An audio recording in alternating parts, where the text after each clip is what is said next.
These guys are ridiculous. These guys are ridiculous. Now, how about them damn Celtics? One more Celtics thing I did want to talk about. Oh, buyout. You want to talk about buyout, guys, quick for like a couple minutes at least? Yeah, we got time. All right. Potential buyout candidates. There was a report from I think it was Keith. Yeah, it was Keith Smith wrote for Celtics blog. He wrote a trade article, some stuff he's been hearing around the league. I'll read the quote for you. Keith saying, do I have it here? Oh, yeah. Various sources told Celtics blog that they expect Boston to be a top destination on the buyout market. One source said they don't need to make a trade. Why bother? They don't need anything. Brad already gave Joe everything he needs, and that Gallo exception, the DPE, the disabled player exception, will allow them to outspend everyone else for a buyout guy. That's key. They can let the deadline pass and then just outspend everyone else for a buyout guy. They can just pick off the best free agent or two. Sorry, ads keep moving the quote from the screen. Then pick off the best free agent or two for playoff depth, and the vets will all want the Celtics because they can get paid and then they can win. So not only are the Celtics the best team in the league where buyout guys want to go to win a championship or attempt to, they can also pay more because they have the disabled player exception for when Gallo got hurt. And for those asking, if Gallo does come back, they don't lose it. It's just, bonus for the Celtics. If Gallo comes back, how funny it would be if he did come back and the NBA was like, all right, this guy you signed, sorry, you're not on the team. Yeah, right. Not how it works. But the Celtics can outpay anybody else for buyout players. So not only can they get more money, but they'll also be on the best team in the league. So some interesting ideas for the Celtics. They can snag one or two buyout guys if they did want to release Justin Jackson too. But at the very least, they traded Noah Vonleh, so they have an open spot to sign a buyout player. But that begs the question, Sam, who are you looking for in the buyout market? Are there any positions or any ideas you have off the top of your head? Like, what do you think the Celtics should look for? Well, the obvious one is the wing. You want somebody off the bench who can shoot. We've talked about Hauser already on this pod. He hasn't been great. Spent the last 2 games watching. Maybe Eric Gordon, somebody. It's the last year of his deal, right? I'll double check. Finally? Is it finally the last year of his deal? It's not. No. How long is this guy under contract? What do you sign, a life contract? Eric Gordon makes $19.56 million this year and $20.9 million next year. So he's just been sitting there rotting in Houston. Yep. Well, not him. Look up Eric Gordon contract history. Let me look up what he signed. I think he signed a 5-year extension. My God, he's been there forever. Or no, he signed a 4-year extension with the Rockets. Before the 2020-2021 season, I believe. The 2023-24 season, so next year, is not fully guaranteed. It is only fully guaranteed. And first off, more importantly, when I say fully guaranteed, if he is on the roster, it is guaranteed. But if they release him, they don't have to pay as much of the money. You know what I'm saying? So if they do a buyout, they can hold it over him. But it was like the Horford thing last year. Like Horford would get the money no matter what, unless the Celtics released him. So. But the guarantees are funny. They're only guaranteed if he makes the All-Star team, or he plays 500 minutes in the regular season, or Houston wins a championship. So probably it's not going to get guaranteed at this point for Eric Gordon.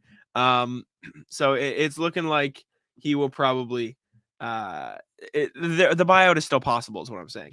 I don't know how much is guaranteed. I can't seem to find that, but I just know, it's fully non-guaranteed. Like the whole thing is not guaranteed, I believe. So I guess we'll see what happens with Eric Gordon, but that could be a buyout guy, even though he does have 2 years left. Excuse me. Speaking of guys who have 2 years left and could be a buyout guy, Khem Birch, if you really wanted a big man, even though that seems kind of like meh. Not necessary to me. At this point, other guys, Derrick Rose, maybe. Because he does have a team option for next year. So if they really wanted to buy him out, but the Celtics really don't need another guard, so that doesn't make much sense. Yeah, I think Pritchard is already far enough down the total. Yeah. Will Barton would be below Rose. I think he would be above him, actually. Absolutely. Will Barton's a guy. I mean, he's shooting poorly from the field this year, 37.5, but 36.5 from deep. And he is no longer in Washington's rotation because they have so many guys on the roster. Played pretty well for Denver last year, played 32 minutes a night, averaged 15 points. He's not going to do that for the Celtics, but if you want another guy who can give you like decent enough minutes, like Will Barton's a guy, and there's a chance the Wizards buy him out, so that could end up being, excuse me, one of Boston's top options. Kelly Oubre, if the Hornets can't manage to offload that contract, but he makes I don't know exactly how much. I know he's averaging 20 points a night. He makes 12.6 mil this year. I assume that's a very movable deal. It sounds like they'll probably get like a first for him in return. But if they don't and he ends up staying on the Hornets, that could be a buyout guy, although they don't really have any need for it unless they're trying to tank, right? He is also hurt right now. Josh Richardson, another guy who the Spurs probably will be able to trade, but I know you love him. So if they keep him past the deadline, Josh Richardson, Sam, is that your top guy right now? Who? I'm sorry. Jay Rich, of course. Sorry. I'm just battling the utmost lag. Brutal. Yes, Jay Rich is what we're talking about. As I continue to plug and unplug my router from my computer, not deciding which is worse, because they're both pretty bad, as you can probably hear. What's pretty bad? Say that again. This is disaster. I can hear you. Are you still here though? Okay. Okay.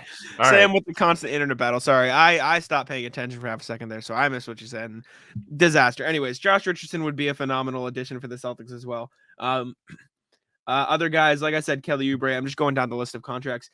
I know you mentioned Terrence Ross, but he seems to like it in Orlando. Like he's just content chilling there, so I don't think he'll get bought out. Excuse me. I'm just looking at mainly guys with 1 year left on their deal. Jay Crowder. I mean, at this point, if they can't trade him, you might as well buy him out because, like, what's the point? Or maybe they just keep him on the roster at the end of the season and let him go. They might just let him go at that point if they don't trade him, or as in like keep him for the rest of the season so they don't lose any money. Sounds like Miami and Milwaukee are the teams for him. Yeah, that's just very weird. Kind of a disaster. Danny Green, if they don't trade him in a deal, maybe you buy him out, but I don't think he's playing this year because the ACL thing. Is an ACL or Achilles? I can't remember. Brian Windhorst just told him he was going to be traded live on TV. So that was funny. That was elite. Dario Saric, but he's actually getting some run for the Suns. Again, I'm just looking at guys on the last year of their contracts. DeAndre Jordan, no. Kobe White, no. Jackson Hayes, no. That could be a trade guy, though. Rui Hachimura, that's a disaster now. He's talking to the media about how he wants to be somewhere where he can be appreciated. But I don't think he'd get bought out. That they're probably just going to end up trading him. I'm sorry. If you're not getting minutes in Washington, I don't know what to tell you.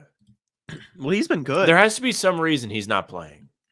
They have too many guys at the position. It's kind of like a Pritchard thing. Like they have Kuzma there, they have Porzingis because Porzingis isn't playing center. Porzingis is playing the 4 now, so they're running him. They have Denny Avdia too. There's just too many bodies ahead of him. It's kind of like a Pritchard thing. It's like if the Pritchard traded Celtics. So okay, not exactly his fault, but he's actually playing pretty well. He's averaging, 13 points this year, 48.8% from field, around 34% from 3. So he's not a bad player to have. He's got some talent. He's still young too. He is 24 years old. Gonna turn 25 soon, but still. Outside of that, Cam Reddish is very weird. It looks like they're looking for only 2 seconds for him, so I assume he'll find a landing spot in the trade market. But if not, at this point, like the Knicks might as well buy him out, right? Because that's what a mess. Very strange. Very strange. Atlanta dumped him. Knicks traded for him, and then they didn't play him. That should give you the context of he's not very good, but if the buyout market comes around, he's worth having another body. I'll put it that way. So he can't be the worst. Outside of that, though, there's really not much to look forward to in the buyout market. The Suns need Torrey Craig unless they decide to pivot into a, we're going to just be,